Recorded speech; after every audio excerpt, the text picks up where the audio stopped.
दोस्तों, क्या आपने कभी ये सोचा है कि सोने का दाम अचानक क्यों बढ़ जाता है, या फिर ये अचानक ही कभी कभी क्यों घट भी जाता है?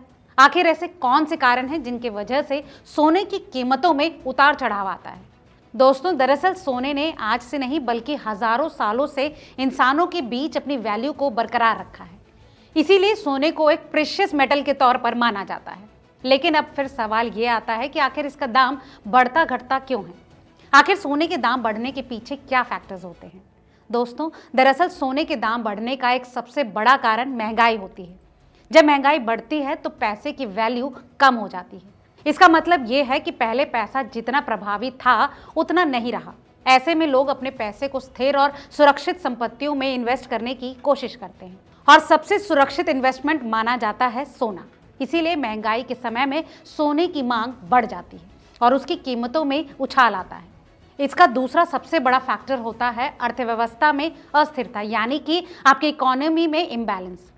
जब वैश्विक या घरेलू अर्थव्यवस्था में कोई संकट आता है, जैसे युद्ध, प्राकृतिक आपदाएं या फिर राजनीतिक अस्थिरता, तो लोग अपनी पूंजी को सुरक्षित जगह पर ले जाना चाहते हैं।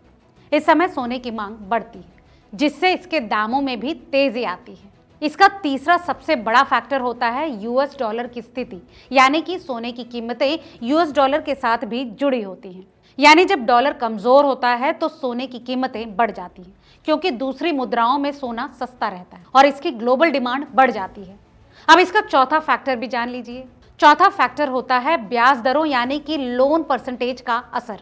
दोस्तों, जब जब केंद्रीय बैंकों द्वारा ब्याज दरें कम की जाती हैं तो इन्वेस्टर्स सोने में इन्वेस्ट करते हैं, क्योंकि सोने पर ब्याज यानी कि इंटरेस्ट नहीं देना होता। और जब इंटरेस्ट दरें ज्यादा होती हैं तो लोग बैंकों और दूसरे फाइनेंशियल प्रोडक्ट्स में इन्वेस्ट करने की बजाय सोने की तरफ रुख करते हैं। ये फैक्टर भी सोने की कीमतों को प्रभावित करता है। अब बात करते हैं पांचवें फैक्टर की। ये पांचवा फैक्टर है डिमांड। जैसा कि आप जानते हैं कि सोने की एक लिमिटेड सप्लाई है, लेकिन इसकी डिमांड लगातार बढ़ती रहती है, खासकर चीन, भारत और अन्य डेवलपिंग कंट्रीज में। जब डिमांड ज्यादा होती है और सप्लाई कम रहती है तो सोने के दाम स्वाभाविक रूप से बढ़ जाते हैं। अब आता है छठा फैक्टर, जो कि होता है ग्लोबल इम्पैक्ट। सोने की वैल्यू का ग्लोबल इम्पैक्ट भी होता है। अब दोस्तों, मान लीजिए उदाहरण के लिए, जब भारत या चीन में सोने की मांग बढ़ती है तो इसका असर पूरी दुनिया पर दिखाई देता है।